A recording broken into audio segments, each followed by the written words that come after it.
Hello, beloveds. Thanks for tuning back in once again to Authentic Black Goddess TV. I'm your host, QueenAShakur. Okay, so as you're coming in, please feel free to go ahead and subscribe to the channel if you haven't done so already. Please be sure to click the notification bell and click the word all so that you're notified each time the Queen goes live. Don't forget you can follow me on Instagram at QueenAShakur. You can also follow the QueenAShakur fan page, and you can find me on Twitter at DGoddess27. Hello, Flow Records, Tracy. Kim, Aboriginal Woman, Erin, Mother Nature, Queen Candy J, Woke One is Black, all right, RPM, Aeon is in the house, M is Blessed, One Who Cares, Tawana. Okay, Deron, I see you. So shout out to everyone in the chat. Hello, Queen Adaya. So let's talk about it, all right, Pauline, Carl Kilcrease, Vetta's daughter, Lee, Louise.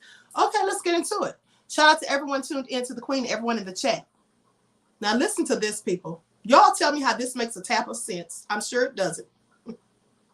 Okay, so there was a theft in a store, and now the suspect was a white man in his 30s. But for whatever foolish, nefarious reason, the police decided to detain a 60-year-old black man. Say what now? Oh, you mean to tell me the man was a complete opposite color and 30 years his junior? Yes, but this is absolutely what they did, and I'm going to show you the footage. But first, let's talk about it. So this occurred in January of 2021. You see, two police officers in a Westchester Meijer. Some of you may not know what Meijer is. They have them in Louisville, Kentucky. That's like a store similar to Walmart, okay, where they sell a variety of things. So they were in Meijer looking for an accused shoplifter described as a white man in his 30s wearing dark green or gray cargo jacket, a Carhartt jacket. I don't know what that is, but anyway, maybe a typo, with a red hoodie underneath.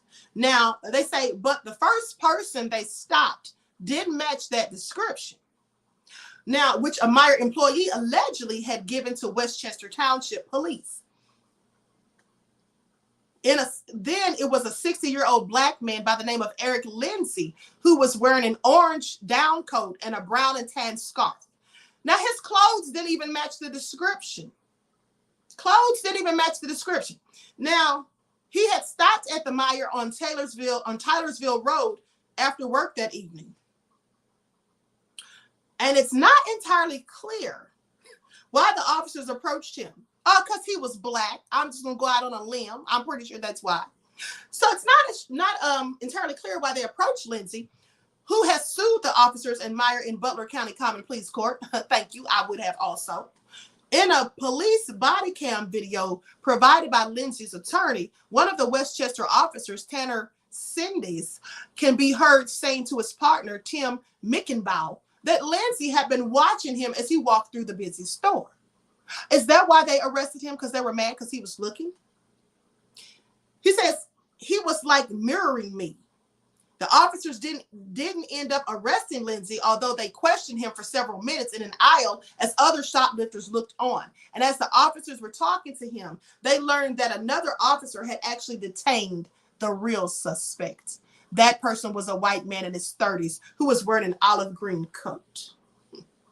So nefarious, people. Let me just share my screen so you all can see the foolishness as it unfolds.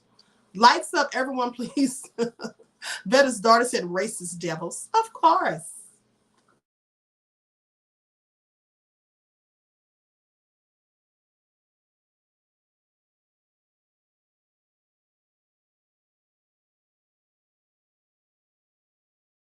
Come talk to me. Yeah. How you doing, man? Take your hands out of your pockets for me. How you doing? I'm doing well until I got stopped. What's up? Yeah, LP called and said that you were concealing some items inside your jacket.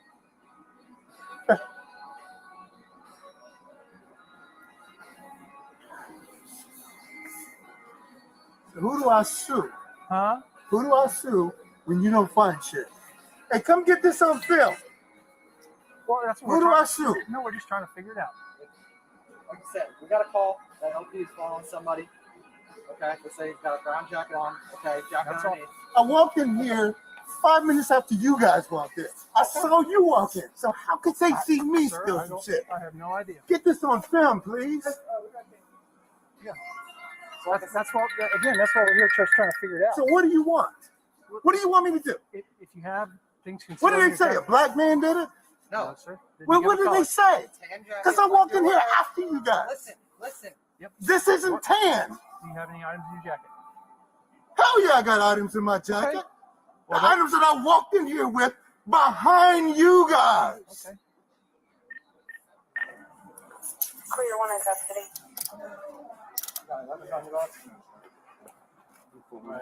We just take them to the office. Yeah, I'm taking over the office. Intentional car is below for reckless driver. 747.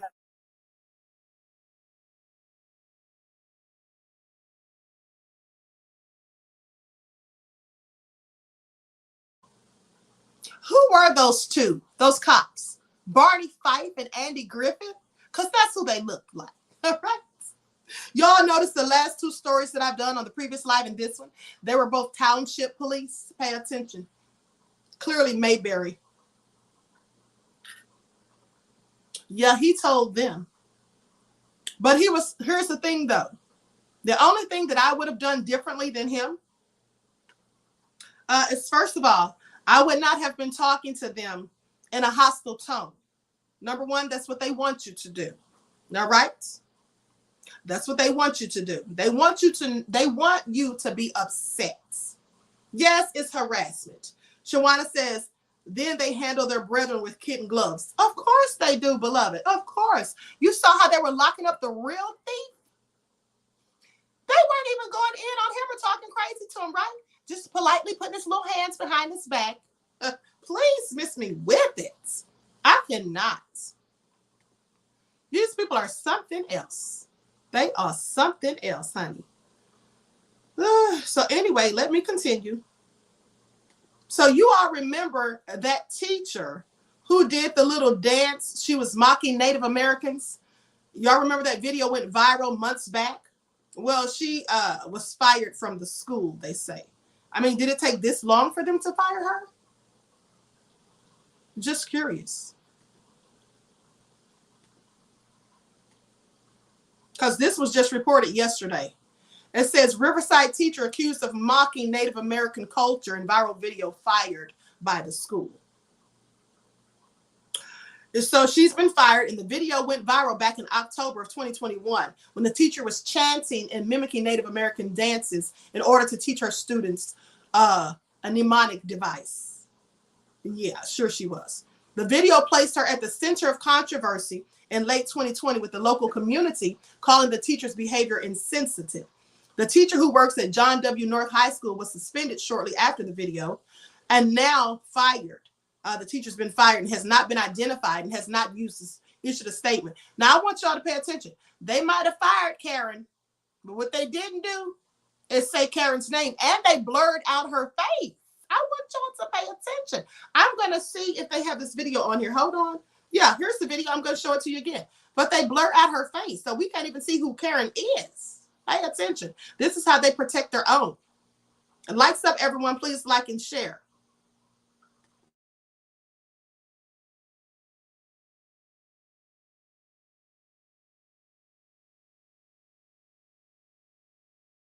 Riverside County teacher has been fired. She was a math teacher caught on camera mimicking a Native American dance in order to teach her students a mnemonic device. Many Native Americans feel the teacher was mocking their heritage. They held protests and pressured the school district to terminate her. Her teacher has not been identified, and she has not issued a statement.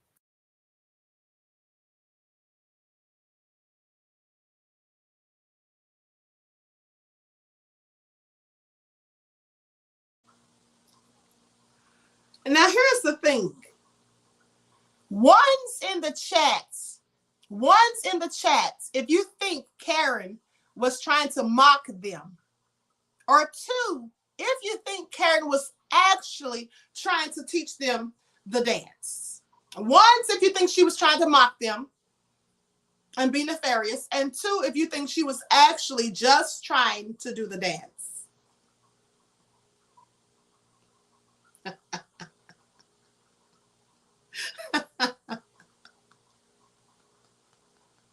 Everybody's giving all ones. Christopher said a 2.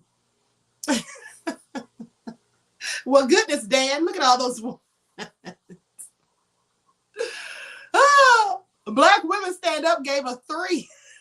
What's the 3 for a Black Women Stand Up? I'm going to say this. 1619 Brood put a clown face. I'm going to say this. They don't know when to quit. Sweet Pea said 3. She looked a mess. Oh, Beat Mosby said they don't know how to dance anyway either. That's what I was thinking. Maybe she actually was trying to teach them the dance, but because her lack of rhythm, it came off as being a mockery.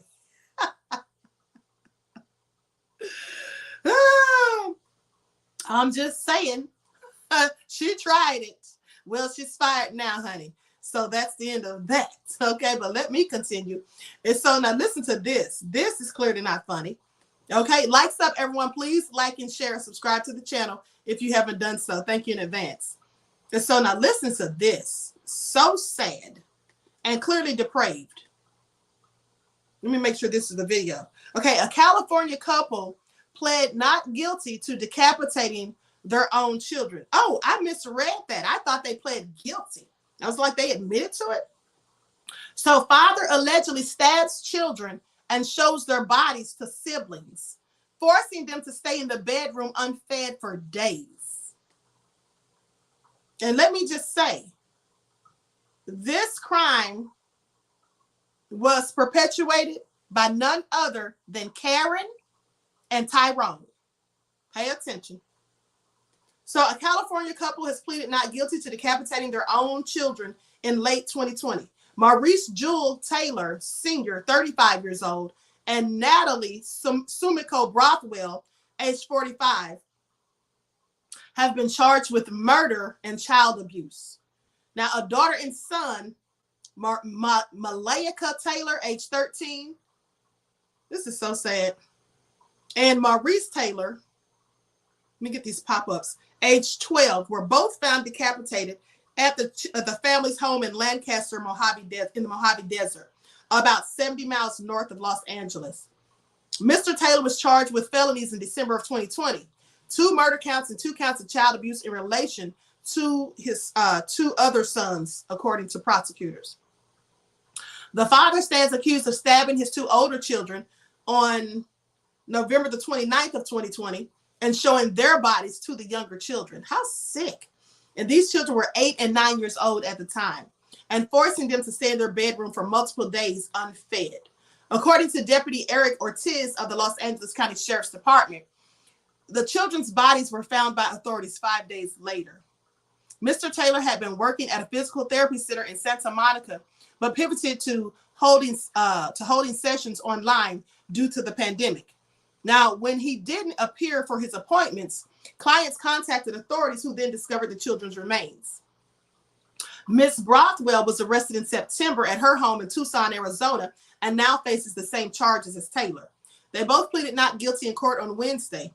Mr. Taylor could be sentenced to between 57 years and life in prison. Honey, he should get death penalty. I'm sorry, you cut off your own children's head. Please put them both under the jail.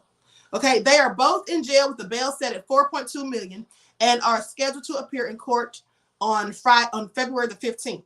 The child abuse charges are considered to have occurred under circumstances or conditions likely to cause great bodily injury or death. The criminal proceedings involving Mr. Taylor were halted in December of 2020 because of concerns about his mental state, but the proceedings were cleared to continue last year.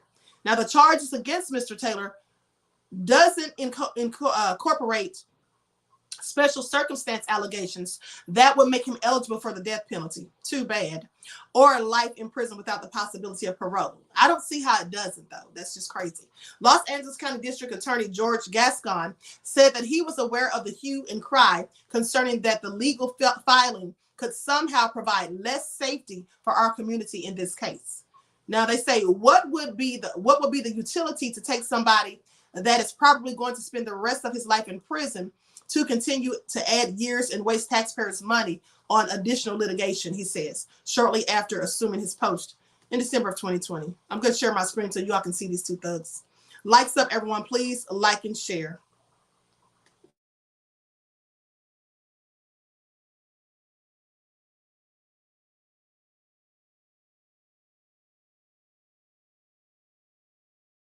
Two children who were stabbed and decapitated allegedly by their father in Lancaster last year. Now the mother is also under arrest as well. The LA County Sheriff's Department says 44-year-old Natalie Brothwell was arrested at her Tucson, Arizona home on Tuesday. She will be extradited to face murder and child endangerment charges. The father, 35-year-old Maurice Taylor Sr., was arrested in December for killing his two oldest children, then showing their decapitated bodies to his two youngest children, who were forced to stay in their bedrooms for days without food.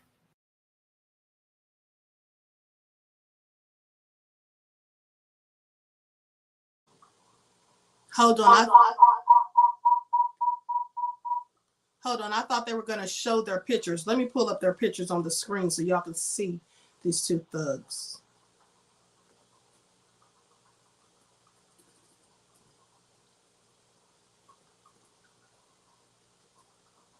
Likes up, everyone.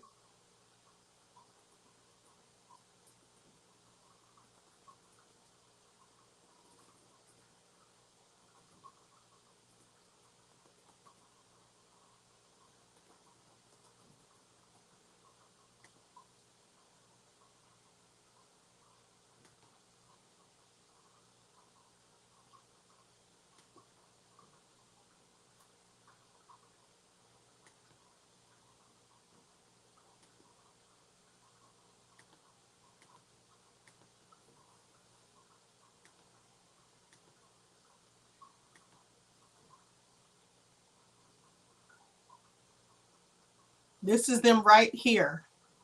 He's got a mask on so you can't see his whole face, but that's them. Two demons. Clearly demons. It's the children right here.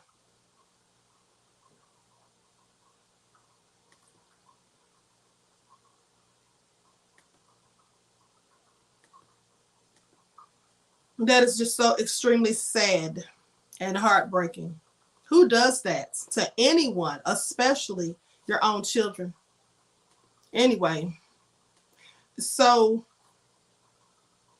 there was also a 5-year-old child that was killed by this adult male. Likes up, everyone. Please like and share. Subscribe to the channel if you haven't done so. So an uncle was charged in the murder and rape of a Wilmington 5-year-old child. This is just so sad. It's pathetic. A North Carolina man was arrested and charged in Louisiana Friday for the murder of his 5-year-old niece. Patton Fields from Wilmington was found unresponsive and taken to a hospital in November of 2017.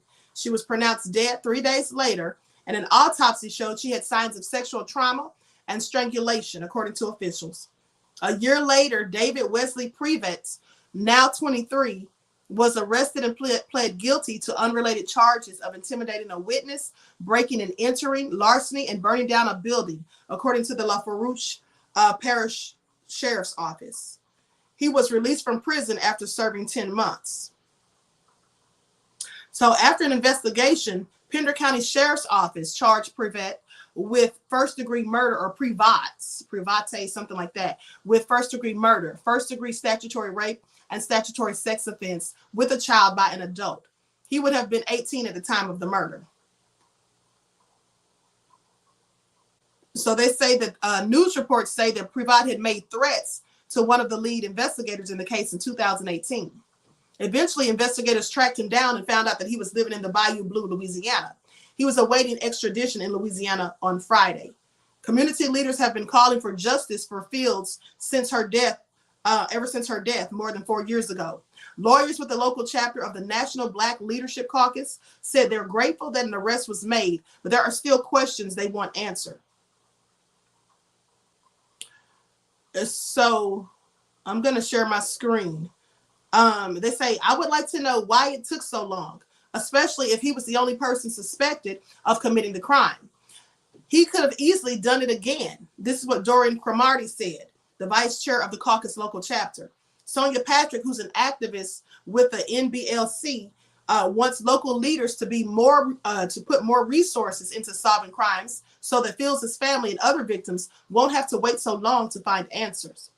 She says, why did it take so long? It's because of funding. Then we need to divert some funding to investigate cases sooner. When there's no justice, there will be no peace.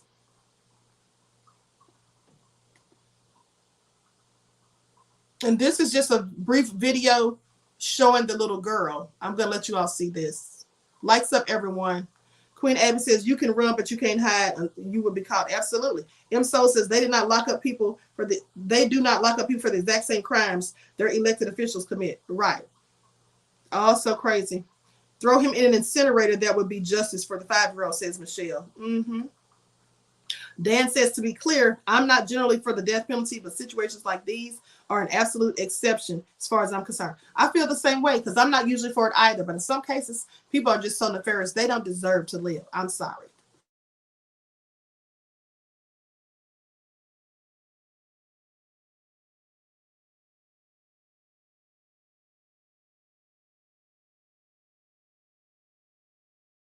Has been charged with her murder. Members of the National Black Leadership Caucus have spent the years following Payton's death calling for justice. We are grateful and overwhelmed that someone is potentially held accountable in this case. Pravat was named a suspect in the case in 2018. He was in jail at the time on unrelated charges, but released 2 years ago. Activists want to know why the investigation took so long. I would like to know, why did it take so long, especially if he was the only person suspected of committing the crime.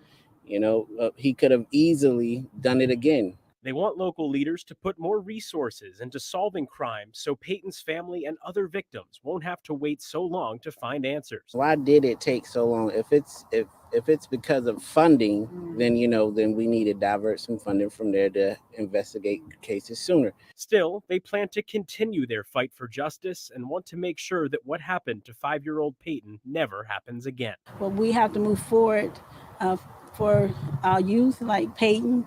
And we will continue to be her voice for justice, because giving up is not an option. Where there's no justice, there will be no peace. While Sonia Patrick wishes it didn't take more than 4 years to make an arrest in this case, these activists hope that one day the case will be closed. We know it took a long time, but through this path, we learned that justice is more of a journey, not a destination.